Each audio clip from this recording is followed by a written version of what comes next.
ಈ ಕೋಗಿಲು ಲೇಔಟ್ ನಲ್ಲಿರುವಂತಹ ಅನಧಿಕೃತ ಮನೆಗಳ ತೆರವು ಆಯಿತು. ಈ ತೆರವು ಕಾರ್ಯಾಚರಣೆಯ ಬಗ್ಗೆ ಒಂದಷ್ಟು ರಾಜಕೀಯ ಜಟಾಪಟಿಗಳು ನಡೀತಾ ಇದೆ. ರಾಜ್ಯದಿಂದ ಹೊರಗಡೆ ಕೂಡ ಒಂದಷ್ಟು ಜಟಾಪಟಿಗಳು ನಡೀತಾ ಇರೋದು. ಅದರ ಜೊತೆಯಲ್ಲಿ ರಾಜ್ಯದ ಒಳಗೂ ಕೂಡ ಜಟಾಪಟಿ. ಕಾಂಗ್ರೆಸ್ ಸರ್ಕಾರದ ವಿರುದ್ಧ ಬಿಜೆಪಿ ಕೆಂಡಾಮಂಡಲವಾಗಿದೆ.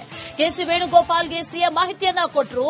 ಆದ್ರೆ ಈ ಮಾಹಿತಿಯನ್ನ ಕೊಟ್ಟಿದ್ರ ಬಗ್ಗೆ ಆಕ್ರೋಶವನ್ನ ವ್ಯಕ್ತಪಡಿಸಿದ್ದಾರೆ. ಕರ್ನಾಟಕದಲ್ಲಿ ಯಾರು ಆಡಳಿತ ನಡೆಸ್ತಾ ಇದ್ದಾರೆ ಅಂತ ಪ್ರಶ್ನೆ ಮಾಡಿದ್ದಾರೆ.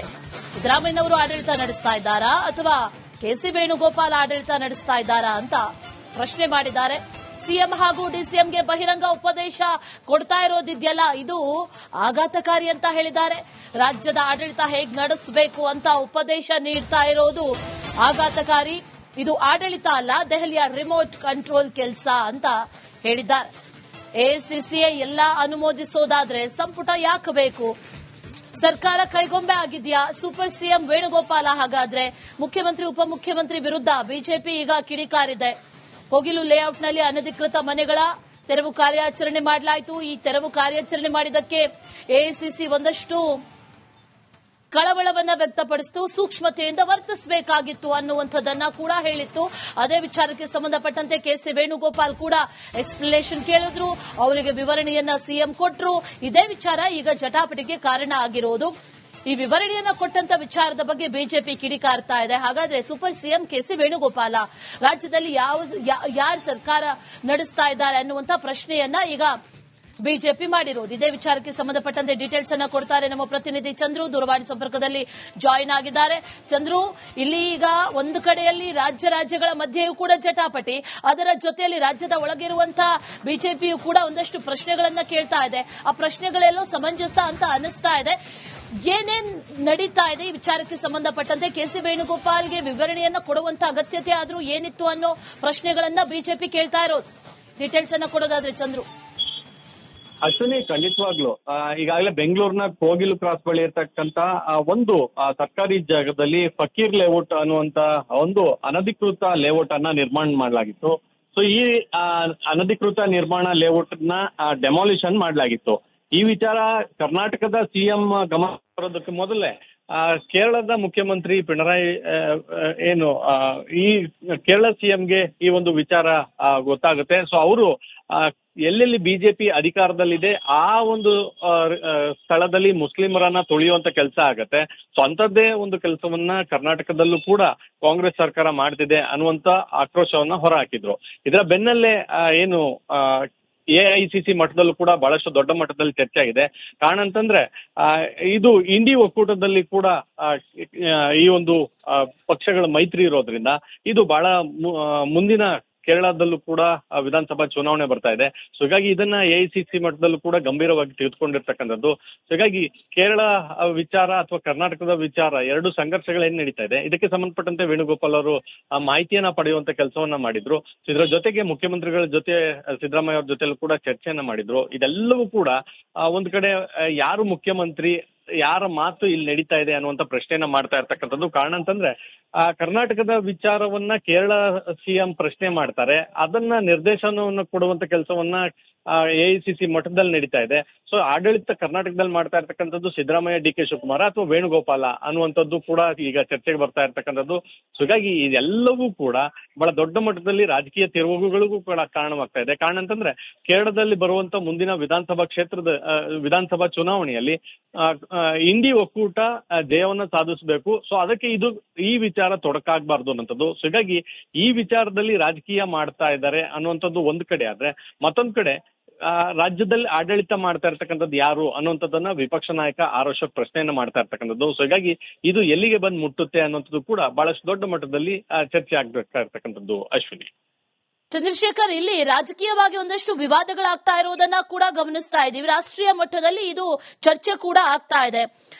ಇಲ್ಲಿ ಪ್ರಮುಖ ಕಾರಣ ಆಗಿರೋದು ಅಲ್ಲಿ ಇದ್ದಂತವರು ಎಲ್ಲರೂ ಕೂಡ ಅಕ್ರಮ ವಲಸಿಗರು, ಅದು ಕೂಡ ಕೇರಳದವರು ಅನ್ನುವಂತ ವಿಚಾರ.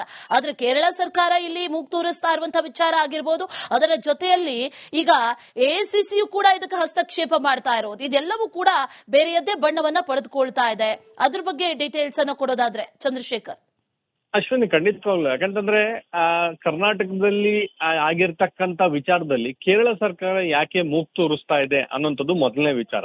ಅನಧಿಕೃತ ಅನ್ನುವಂತ ವಿಚಾರ ಬಂದಾಗ ಅದು ಯಾರಾಗಿದ್ರು ಸರಿ ಅದನ್ನ ಡೆಮಾಲಿಷನ್ ಮಾಡಬೇಕು ಅನ್ನುವಂತ ನಿರ್ಧಾರವನ್ನ ಕರ್ನಾಟಕ ಸರ್ಕಾರ ತೆಗೆದುಕೊಂಡಿದೆ. ಅದು ಅಧಿಕಾರಿಗಳು JCB ಮೂಲಕ ಡೆಮಾಲಿಷನ್ ಮಾಡಿ ಅವುಗಳನ್ನು ತೆರವು ಮಾಡ್ತಾ ಇದ್ದಾರೆ. ಆದ್ರೆ ಇದರ ನಡುವೆ ಒಂದಷ್ಟು ಮುಸ್ಲಿಂ ನಾಯಕರುಗಳು, ಅದು ಜಮೀರ್ ಅಹಮದ್ ಆಗಿರ್ಬೋದು ಅಥವಾ ಮಾಜಿ ಕೇಂದ್ರ ಸಚಿವರಾಗಿರ್ಬೋದು, ಎಲ್ಲರೂ ಕೂಡ ಇದರಲ್ಲಿ ಹಸ್ತಕ್ಷೇಪವನ್ನು ಮಾಡ್ತಾ ಇರ್ತಕ್ಕಂಥದ್ದು. CM ಇಬ್ರಾಹಿಂ ಅವರು ಕೂಡ ಈಗ ಸ್ಥಳಕ್ಕೆ ಹೋಗಿ ಪರಿಶೀಲನೆ ಮಾಡೋದಾಗಿ ಕೂಡ ಹೇಳಿದ್ದಾರೆ. ಸೊ ಹೀಗಾಗಿ ಇದೆಲ್ಲವೂ ಕೂಡ ಒಂದು ರೀತಿ ರಾಜಕೀಯಕರಣವಾಗ್ತಾ ಇರ್ತಕ್ಕಂಥದ್ದು. ಮುಸ್ಲಿಂ ಸಮುದಾಯ ಅಥವಾ ಕೇರಳದಿಂದ ಯಾರೆಲ್ಲ ಈ ಒಂದು ಜಾಗವನ್ನ ಕಲ್ತ್ಕೊಂಡಿದ್ದಾರೆ ಅವರಿಗೆ ಮನೆಯನ್ನ ಕೊಡ್ತೀವಿ ಅನ್ನುವಂತ ಮಾತನ್ನು ಕೂಡ ಈಗ ಹೇಳ್ತಾ ಇರ್ತಕ್ಕಂಥದ್ದು. ಇಲ್ಲಿರ್ತಕ್ಕಂಥವ್ರಿಗೆ ಮನೆಯನ್ನ ಕೊಟ್ಟಿಲ್ಲ, ಹೊರ ರಾಜ್ಯದಿಂದ ಬಂದಂತವ್ರಿಗೆ ಅಥವಾ ವೋಟ್ ಬ್ಯಾಂಕ್ ರಾಜಕಾರಣಕ್ಕಾಗಿ ಅಲ್ಲಿರ್ತಕ್ಕಂಥವ್ರಿಗೆ ಮನೆಯನ್ನ ಕೊಡ್ತಕ್ಕಂಥದ್ದು ಎಷ್ಟರ ಮಟ್ಟಿಗೆ ಸರಿ ಅನ್ನೋಂಥದ್ದು ವಿಚಾರ ಕೂಡ ಚರ್ಚೆ ಆಗ್ತಾ ಇದೆ. ಸೊ ಅದೇ ಈ ವಿಚಾರ ಇಲ್ಲಿಗೆ ನಿಲ್ಲೋದಿಲ್ಲ, ಇದು ಬಹಳ ದೊಡ್ಡ ಮಟ್ಟಕ್ಕೂ ಕೂಡ ತೆಗೆದುಕೊಂಡು ಹೋಗುವಂತ ಸಾಧ್ಯತೆ ಇದೆ. ಯಾಕಂತಂದ್ರೆ ಅನ್ಯ ರಾಜ್ಯದವ್ರಿಗೆ ಮನೆ ಹಾಕ್ತಾರೆ, ನಮ್ಮ ರಾಜ್ಯದವ್ರಿಗೆ ಮನೆ ಹಾಕೋದಿಲ್ಲ. ಅಪ್ಲಿಕೇಶನ್ ಹಾಕಿ ಇಲ್ಲಿರ್ತಕ್ಕಂಥವ್ರಿಗೆ ಮನೆ ಸಿಕ್ಕಿಲ್ಲ, ಸೊ ಹೊರ ರಾಜ್ಯದವ್ರಿಗೆ ಕೊಡ್ತೀವಿ ಅನ್ನೋಂಥದ್ದು ಎಷ್ಟರ ಮಟ್ಟಿಗೆ ಸರಿ ಅನ್ನೋಂಥದ್ದು ಕೂಡ ಈಗ ಚರ್ಚೆಗೆ ಬಂದಿರತಕ್ಕಂಥದ್ದು. ಸೊ ಹೀಗಾಗಿ ಇದೆಲ್ಲವನ್ನೂ ಕೂಡ ಬಿಜೆಪಿ ಗಮನಿಸ್ತಾ ಇದೆ.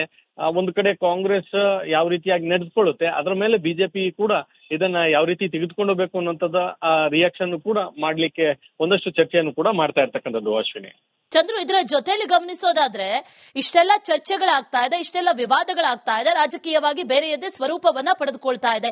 ಇಂತಹ ಸಂದರ್ಭದಲ್ಲಿ ಬಡವರ ವಿರೋಧಿ ಸರ್ಕಾರ ಅನ್ನುವಂತ ಹೆಸರು ಬರ್ತಾ ಇದೆ. ಅದರ ಜೊತೆಯಲ್ಲಿ ಸಿಪಿಐಎಂ ಕೂಡ ಇದ್ರ ಬಗ್ಗೆ ತನ್ನ ನಿಯೋಗವನ್ನ ಕಳುಹಿಸಿಕೊಟ್ಟಿತ್ತು. ಇಷ್ಟೆಲ್ಲ ಡೆವಲಪ್ಮೆಂಟ್ಸ್ ಆಗ್ತಾ ಇರುವಂತಹ ಸಂದರ್ಭದಲ್ಲಿ ರಾಜ್ಯ ಸರ್ಕಾರ ಇದ್ರ ಬಗ್ಗೆ ಮಾತಾಡಬೇಕಿತ್ತು, ಒಂದು ಕಟ್ಟುನಿಟ್ಟಿನ ಸ್ಪಷ್ಟನೆಯನ್ನ ಕೂಡ ನೀಡಬೇಕಾಗಿತ್ತು. ಆದ್ರೆ ಸರ್ಕಾರದಿಂದ ಅಂತ ಯಾವುದೇ ಸ್ಟೇಟ್ಮೆಂಟ್ಸ್ ಆಗ್ಲಿ ಇದ್ಯಾವುದು ಕೂಡ ಬರದೇ ಇರೋದು ನೋಡಿದ್ರೆ ಎಲ್ಲೊಂದ್ ಕಡೆ ಓಲೈಕೆ ಮಾಡುವಂತದ್ದು ನಡೀತಾ ಇದೆಯಾ ಅನ್ನುವಂಥದ್ದು ಮೇಲ್ನೋಟಕ್ಕೆ ಈ ಪ್ರಶ್ನೆಗಳು ಕಾಡ್ತಾ ಇರೋ. ಚಂದ್ರು, ಅಶ್ವಿನಿ, ಖಂಡಿತವಾಗ್ಲು ನಿನ್ನೆ ಅಥವಾ ಮೊನ್ನೆ ಅಷ್ಟೇ ಕೇರಳದ ಮುಖ್ಯಮಂತ್ರಿ ಪಿಣರಾಯಿ ವಿಜಯನ್ ಅವರು ಟ್ವೀಟ್ ಮಾಡಿದ್ರು, ಕರ್ನಾಟಕ ಸರ್ಕಾರ ಅಥವಾ ಮುಖ್ಯಮಂತ್ರಿಗಳಿಗೆ ನೇರವಾಗಿ ಟ್ಯಾಗ್ ಮಾಡಿದ್ರು.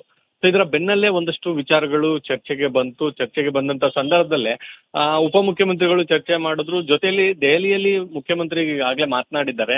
ಈ ಬಗ್ಗೆ ನಾವು ಎಲ್ಲಿ ಮಾತನಾಡಬೇಕು ಅಲ್ಲಿ ಮಾತನಾಡ್ತೀವಿ ಅಂತ CM DK ಶಿವಕುಮಾರ್ ಹೇಳಿದ್ರೆ, ಮುಖ್ಯಮಂತ್ರಿಗಳು ಇದ್ರ ಬಗ್ಗೆ ಮಾಹಿತಿ ಪಡ್ಕೊಳ್ತೀನಿ ಅಂತ ಮಾತನ್ನ ಹೇಳಿದ್ರು. ಆದ್ರೆ ಇದು ಇಷ್ಟು ಗಂಭೀರ ಮಟ್ಟಕ್ಕೆ ಅಥವಾ AICC ಮಟ್ಟದಲ್ಲಿ ಚರ್ಚೆ ಆಗಿ ಮುಖ್ಯಮಂತ್ರಿಗಳಿಗೆ ನಿರ್ದೇಶನವನ್ನ ಕೊಡುವಷ್ಟ ಮಟ್ಟಿಗೆ ಇದು ಬೆಳೆಯುತ್ತೆ ಅನ್ನೋಂಥದ್ದು ಗೊತ್ತಿಲ್ಲ.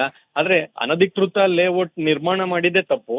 ಅಂತದ್ರಲ್ಲಿ ಈಗ ಅವರಿಗೆ ಮನೆಯನ್ನ ಕೊಡಬೇಕು, ಅವ್ರಿಗೆ ಆಲ್ಟರ್ನೇಟಿವ್ ಜಾಗವನ್ನು ಒದಗಿಸ್ಕೊಡ್ಬೇಕು ಅನ್ನುವಂತ ಪ್ರಶ್ನೆಗಳು ಉದ್ಭವ ಆಗ್ತಾ ಇದೆ. ಅಂದ್ರೆ ಹೊರ ರಾಜ್ಯದಿಂದ ಬಂದಂತವ್ರಿಗೆ ಇದು ಚುನಾವಣಕ್ಕಾಗಿ, ಅಂದ್ರೆ ಮುಂದಿನ ವಿಧಾನಸಭಾ ಚುನಾವಣೆಯಲ್ಲಿ ಕೇರಳದಲ್ಲಿ ಸರ್ಕಾರ ರಚನೆ ಮಾಡಬೇಕು, ನಾವು ಗೆಲ್ಲಬೇಕು ಅನ್ನೋಂಥ ನಿಟ್ಟಿನಲ್ಲಿ ಇಷ್ಟೆಲ್ಲ ಹೋರಾಟಗಳಾಗ್ತಾ ಇದೆ. ಸೊ ಅಂತದ್ರಲ್ಲಿ ಕರ್ನಾಟಕದ ವಿಚಾರಕ್ಕೆ ಬಂದಂತ ಸಂದರ್ಭದಲ್ಲಿ AICC ನಿರ್ದೇಶನವನ್ನ ಕಾಂಗ್ರೆಸ್ ಸರ್ಕಾರ ಇರೋದ್ರಿಂದ ಮುಖ್ಯಮಂತ್ರಿ ಸಿದ್ದರಾಮಯ್ಯ, CM DK ಶಿವಕುಮಾರ್ ಯಾವ ರೀತಿ ತೆಗೆದುಕೊಳ್ತಾರೆ ಅನ್ನೋಂಥದ್ದು ಕೂಡ ಬಹಳ ಚರ್ಚಿತ ವಿಚಾರ. ಸೊ ಇದನ್ನ ಬಿಜೆಪಿ ಯಾವ ರೀತಿ ಟ್ಯಾಕಲ್ ಮಾಡುತ್ತೆ.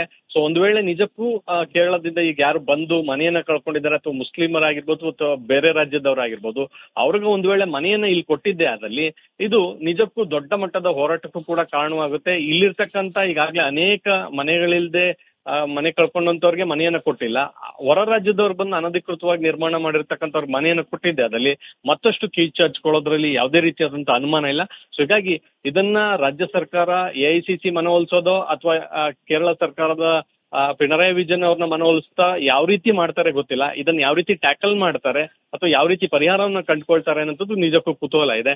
ಒಂದ್ ವೇಳೆ ಏನಾದ್ರು ಮನೆಯನ್ನ ಕೊಟ್ಟಿದ್ದೆ ಅದಲ್ಲಿ ಇಲ್ಲಿ ಅನೇಕ ಮನೆ ಕಳ್ಕೊಂಡಿರ್ತಕ್ಕಂತ ಅವರು ಸೇರಿದಂತೆ ವಿಪಕ್ಷಗಳು ಕೂಡ ಬಹಳ ದೊಡ್ಡ ಮಟ್ಟದಲ್ಲಿ ಈ ಒಂದು ಹೋರಾಟವನ್ನು ಕೂಡ ತೆಗೆದುಕೊಳ್ಳೋದಕ್ಕೆ ಪ್ಲಾನ್ ಅನ್ನ ಮಾಡ್ತಾ ಇದ್ದಾರೆ. ಈಗಾಗಲೇ ರಾಜ್ಯ ಸರ್ಕಾರದ ನಡೆಯನ್ನು ಕೂಡ ಟೀಕಿಸಿರೋದ್ರಿಂದ ಯಾವ ರೀತಿ ಮುಂದೆ ತೀರ್ಮಾನವನ್ನು ತೆಗೆದುಕೊಳ್ತಾರೆ ಅನ್ನೋದು ಬಹಳ ಕುತೂಹಲ ಇರ್ತಕ್ಕಂಥದ್ದು. Ashwini, right. Chandrashekhar, thank you ಡೀಟೇಲ್ಸ್ಗೆ.